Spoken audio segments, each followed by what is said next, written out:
שהגיעו מרחוק ומקרוב, ואני מתנצלת שאני אדבר באנגלית הערב.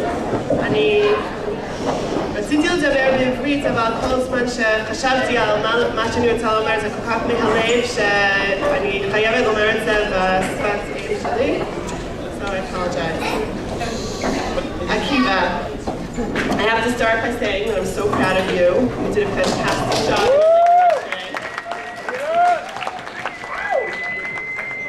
Well, Tani made me a mother, Akiva. You have taught me more than anyone how to be a mother. First, you're the child who proved to me that having children could be easy, but raising them can be more of a challenge.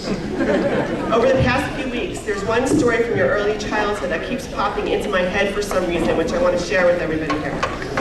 When you were Ruchama's age, 1 year old, just starting to walk, we were in California for a family simcha. That day, you were crying and crying, and we didn't know what to do for you. We thought maybe you were hungry. We drove around looking for baby food. That didn't work. Maybe you were teething, so we gave you some Tylenol, and that seemed to help a little bit. And we calmed down, and we, enjoyed the simcha. And several hours later, when we undressed you, we took off your adorable little navy Shabbat shoes and saw that your little pinky toe was bent all the way back. Poor kid, you were in pain. You had no way of expressing to us what you were feeling other than crying. And we had no way of knowing how to help you. I think the reason this story keeps popping up is because it symbolizes a lot of what a parent's job is. To recognize a lot of what the child-parent relationship is about. A child has lots of needs and emotions, and the parent's job is to recognize those needs and emotions, and not only respond appropriately, but also teach the child how to recognize, name, manage, and respond to those needs as well. I think we have come a far way. I feel it was a real avoda for me, and I tried very hard to learn all about your sensitivities and learn the most helpful ways to respond to them. And I see in the leaps and bounds you have made in your maturity levels a measure of success. Recently, you expressed something to me, it was just last night, in something that came up in the learning that talked about how there are times where a relationship, somebody can ask, it was talking about how you can ask Hashem for something and Hashem gives in. Do you remember we were talking about situations where if you make a tanit and it starts raining just before the tanit starts, that's not such a good sign because it's sort of like Hashem saying, I don't want your tefillot, so stop here. And on the other hand, it says that if it starts raining at the end, at Shkia, then that's like saying Hashem is kind of waiting for you to suffer it out, and then he's going to give it in. And we talked about how there are times where, comparing to the parent-child relationship, and there are times where a parent kind of gives in to a child, but not really happily. And I said, but sometimes that can kind of, they'll give in, but it doesn't say something good about the relationship, and there might be something wrong, it can damage the relationship. And you looked at me and you said, nothing can damage that relationship. A mother-child relationship, nothing can hurt that relationship. And it made me feel so good to hear from you that you feel unconditional love from me, and that I feel successful as a parent, that I've succeeded in showing you that I love you unconditionally. Akiva, you also taught me that parenting is about learning to love the idiosyncrasies of our children, and you have many, and appreciating and celebrating the ways in which they're different from us. I now know a lot more about baseball than I ever thought I would. This summer with you was wonderful. I'm so glad that we had our weeks in Dimona to get ready for this wonderful bar mitzvah in the ways that count, not cooking and guest lists and centerpieces, but the stuff that really matters, learning and preparing for your Kabbalat Ol Mitzvot. You expressed to me over the summer when we were reflecting, in the car on the drive home, all the kids were reflecting on what was the highlight of the summer for them, and you said, I spent the summer feeling guilty. Why? What were you feeling guilty about? You said, there were 9 of us in the camp that we were at. There were 7 counselors, and Asaf and Tani and Akiva. So there were 9 men, and they had to always find someone else to make the minyan. And he said, I just wanted to help make the minyan, and I couldn't. And it's been a long time since people have been trying to count you for the minyan, and finally, they can. I know this has been spoken about a lot over Shabbat, but you gave me permission to mention it yet again. So So I will say that your relationship with the special mitzvah of tefillin took me by surprise. I was known about it for a long time. After all, it was him you nudged at shul to wrap his tefillin every day, not me. And I'm so grateful to Abba for making the decision to let you begin laying tefillin so early, 6 months in advance. You're so passionate. Whatever it is that you're into, you're totally and completely into it. There are quite a few fads you were into that I was very happy when they passed, knowing that you would soon move on to something else. But your passion here, I hope, will never pass, and I believe it won't, because I have witnessed it influencing your life in so many ways. Your seriousness about tefillah, your hatmadah at shul, which was not muvan me'elav in your past, has taken my breath away. And it's not just your bein adam lamakom that has changed, it is also your bein adam l'chaveiro. I know it's not easy to have so many siblings in your space all the time, but you have made lots of headway in your tolerance of them, and while there's more work to do, you are well on your way. I enjoyed our learning together over lots of cups of iced coffee. Tefillah was one of the major themes of Masechet Ta'anit. We learned many stories about people with a special kasher to Hashem, a special koch tefillah, and we also learned and spoke about how you have to be very careful utilizing that koch. So careful to know what to ask for, how to ask, not to be too brazen and demanding, not to change your mind and be matriach Hashem to reverse things. You, Akiva, had a special koach HaTefillah. Remember davening for Mati? That koach HaTefillah, I believe, has only been strengthened recently by your special kasher to tefillin, and your hatmadah. I want to thank you for being such an amazing guy and an amazing part of our family. And I want to thank our extended family, our wonderful, amazing family, our parents for your constant love and support and advice. Our siblings, we miss Tamara and Jacob, and we want to thank everybody else for making the great effort to be here. And it's so amazing that it's in the summer and we have so much vacation time to spend together. And we love spending time with all our nieces and nephews. I want to thank my amazing children for all your help and the joy and nachat that you bring to our lives. I want to thank you for the great job that you did teaching Akiva. I was skeptical about whether that would work out, but it came out wonderfully. And thank you for being the best husband and the father of my children. I'm so lucky and proud to share my life with you. Thank you all for coming.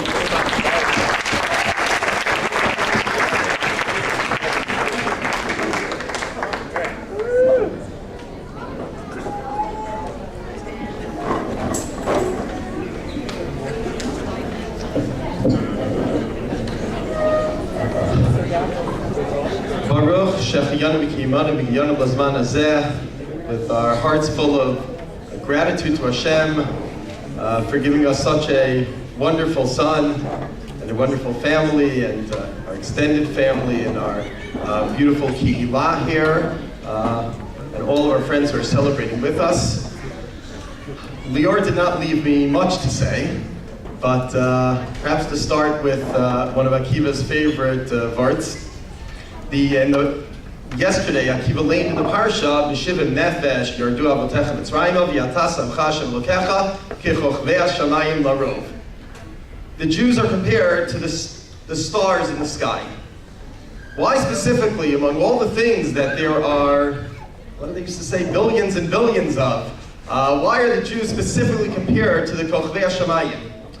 So there's a Hasidic explanation which tells us that a star, if you look at a star, you look up in the sky, it looks like a tiny pinprick, like the tiniest of tiny things.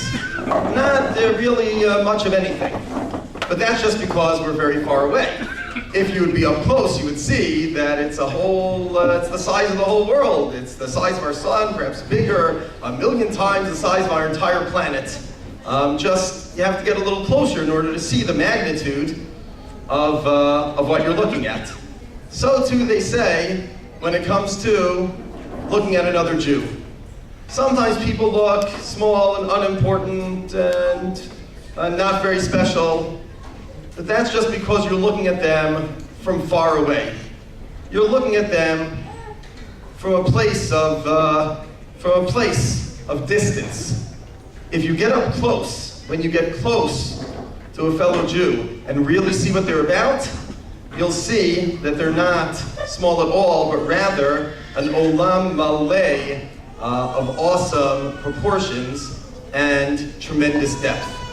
And this to me, represents Akiva. Akiva, you are our kochab. I have the zchut to be up close there and to really see all of your great midot and accomplishments.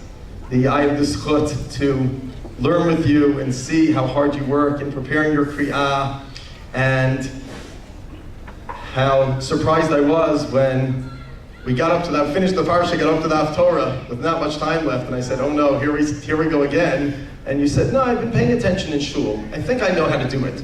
Just laned it straight through with the brachot. I have the zchut of davening next to you and seeing how you daven, what kind of kavanah, the care, putting on tefillin, which has already been mentioned, and of being with you, and you asked me all those questions. And I see how important it is to you to do things right, and to know the halachot, and to know exactly the right way to do things. And I think at this point you probably know a lot more details of Hilchot Tefillah than many rabbis that I know. And we review them often because it's so important for you. And you really, when you do something important, you really want to do it right. I get to see up close how you are with your friends and with your brothers and sisters. And I know you're not the only one who they annoy sometimes.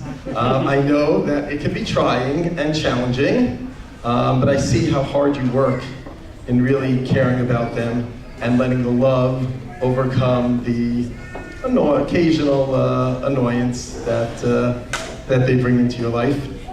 And it's really very, very special for me and Ima to have a son like you who's really a kochav and someone really, really, really special and important and deep.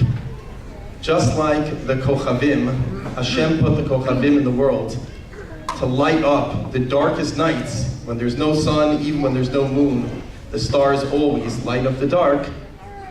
So too, as you mentioned in your drasha, we're confident that not only will you shine your light in the happy times, in the great times, but even in the tough moments, even in the challenges, you'll be the kochav to light up the darkness and spread your midot and your values in the world. Just in closing, I'd like to thank everyone who came here from near and far to join us, the Chashav Rabbanim, our neighbors, our friends, especially our family who came from near and far. And I know that once you have a certain number of kids, it's hard to come from near also, not only from far. And I'd like to thank Safta Rava, who at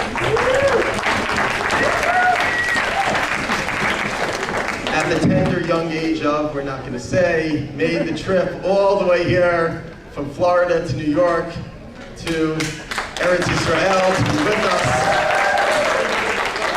Hashem should continue to give you help to celebrate many, many more smachot in the family.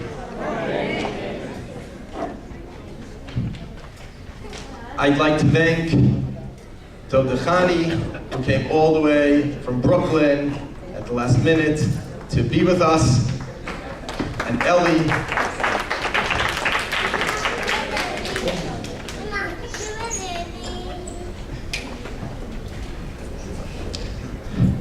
I'd like to thank Akiva's teachers, Rabbi Shai, and Rabbi Moshe, and Rabbi Yaakov, and Rabbi Nir, who came. There's a special bracha for you included in the benching. I'd like to thank especially my parents and my in-laws, who are like parents to me, for being so supportive in everything we've done and helping out exactly whenever we needed help and support and guidance, and working so hard to help coordinate the family to be together at important moments like this. And finally, I'd like to thank Leora for being my partner in everything we've done, and raising Akiva to be such a wonderful young man, and raising all of our kids. I also helped a little, but not terribly much. And raising all our kids to be so beautiful, and giving me this beautiful family. Akiva, Mazal Tov, Alei v'Hatzlach. As you said today, may you be zoche to finish many Sfarim u'masechtot achirim, l'mod u'lamed l'shmor v'la'asot, and kol divrei haTorah hazot. And I'm sure that Ima and I, and our family, and everyone here today will get a lot of nachas from you in the upcoming years. Thank you, everyone.